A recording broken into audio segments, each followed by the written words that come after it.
Wade O'Connor here with Bret McCormick, All-Star Girls Report. Young ladies, if you're looking to become a better person and a better basketball player, you need to show up at Tecumseh High School on Sunday, March 13th. 937-499-4345. Join us. Make plays today. You made plays today!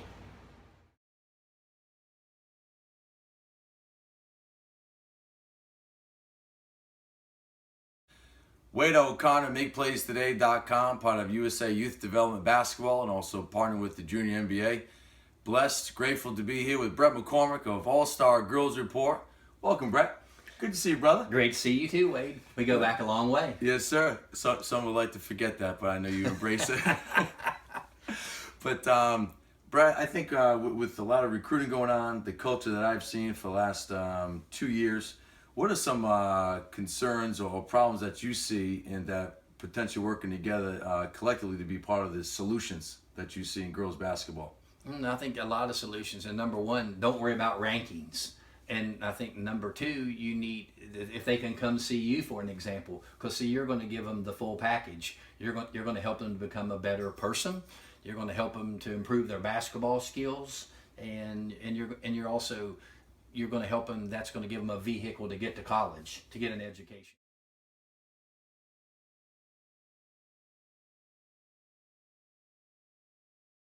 Bret McCormick, known him since 1994-96. We worked together.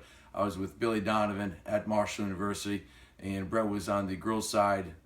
When you look at girls as far as to make them more marketable, to make them more recruitable, NCAA came out, as far as on the girls and the boys' side, not in a select environment, but on a high school level. It's like 1.3% for girls, 1.1% for guys that will earn athletic scholarships, right? Division I scholarships. Your thoughts on that with the whole landscape, the culture in recruiting? What do you look for when you were an assistant, and also as an advanced scout with All-Star Girls Report? What's important to you, your factors in determining where they go? Well, for one thing, I'm going to address that 1%. You said Division I. There's NAIA, there's Division II, and there's Division III. So not everybody can be a Division I player, but just because you're not a Division I caliber player doesn't mean you can't get your education paid for and get your education and have a successful college career, and maybe even go overseas and play basketball. So it's you're not a failure if you don't get a D1 scholarship. So that, right. I think that's really important to remember. Right. And I just think that like I said, basketball is a vehicle to get you an education. So however that works out for you, then I think that you need to do that.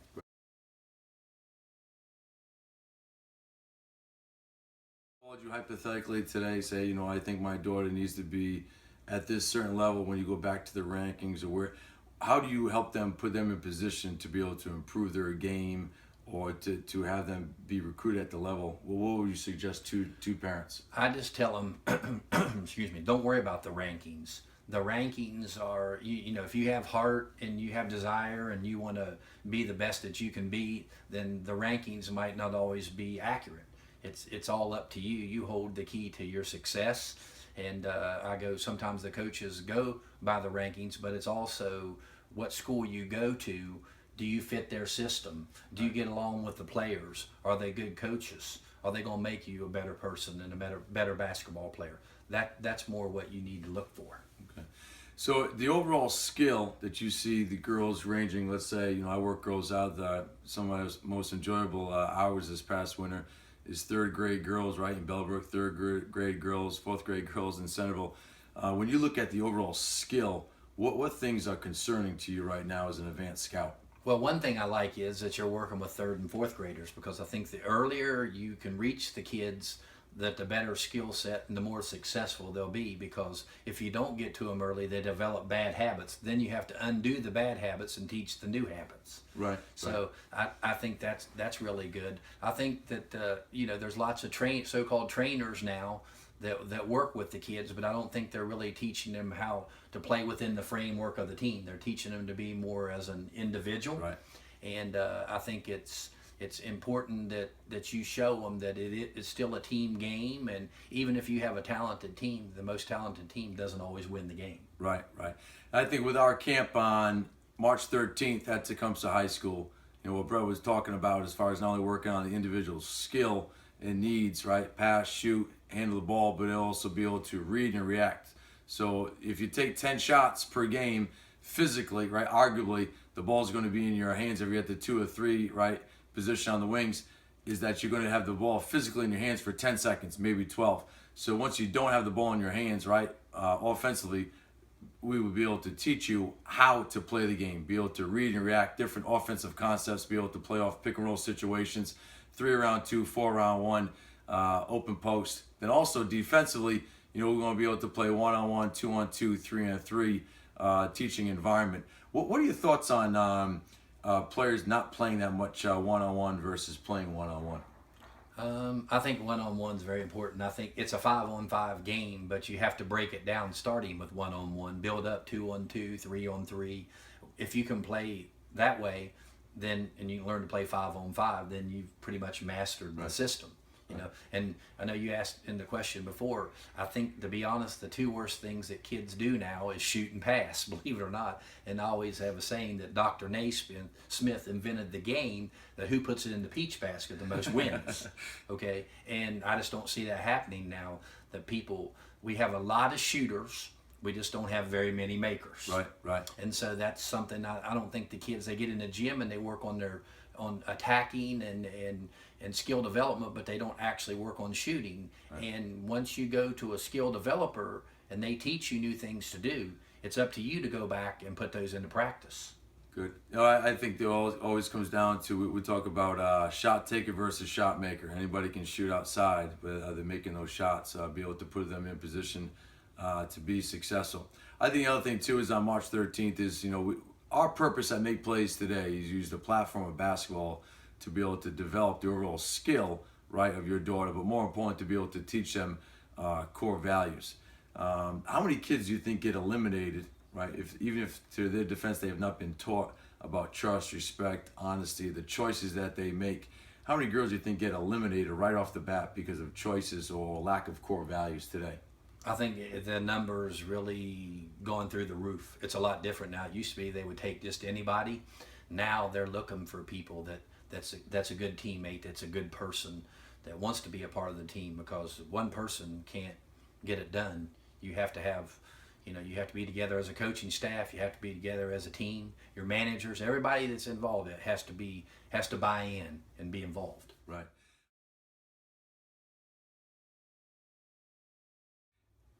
We've had an opportunity at Make Plays today to be able to partner with Andrea Hoover, former University of Dayton Player of the Year in the Atlantic 10 as a junior, followed up with first team all-conference in the Atlantic 10 and Elite 8 run there. When Andrea Hoover was coming out of Spring Valley Academy as a senior, what did you think about evaluating her? We're talking about ranking versus where you projected her out and how it came to fruition. Just your thoughts on Andrea Hoover in high school and then what she did in college. I thought she was what I call better than you think coming out of high school. I think I had her in my top 200, which on the girls that still means you're a BCS level player. And to me, I think Andrea Hoover exceeded my expectations. But that all goes with picking the right school and the right coach and fitting in the right system.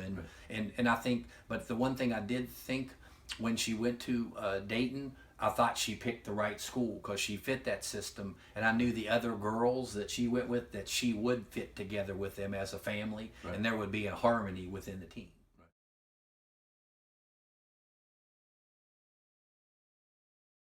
So if you had a daughter right now that's deciding to choose a school, and obviously the recruiting process has gotten a lot earlier, starting 7th grade to 12th grade, girls are being recruited. What do you think about unofficial visits, paying your own way to go visit schools? What age should that start at? What questions you might ask, whether it be former players or the current assistant coaches that are working for that head coach at that school, but just more kind of the secrets to recruiting to be able to help these young ladies out. Well, I think you hit the nail on the head with now do as many unofficial visits as you can, because you want to learn and as soon as you can too, even in the 7th grade, because there's girls being offered as 7th graders. It doesn't mean, parents ask me, when is the right time to commit? There is no right time to commit, but you need to go out and do your homework and visit as many schools as you can. Like, you can't always say, well, Tennessee's my dream school, and that's the only school I want to go to.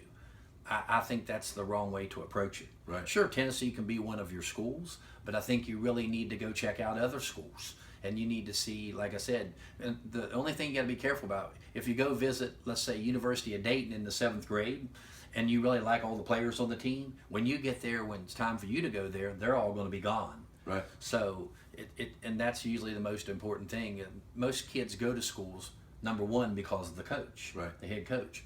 But they still got to get along with the other kids. So it's really important that you do your homework and get along with the other players on your team.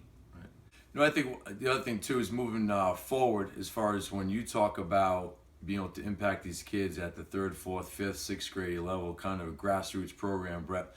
At Make Plays today, we spend quite a bit of time right on individual instruction, but more important to be able to put them in position to be successful.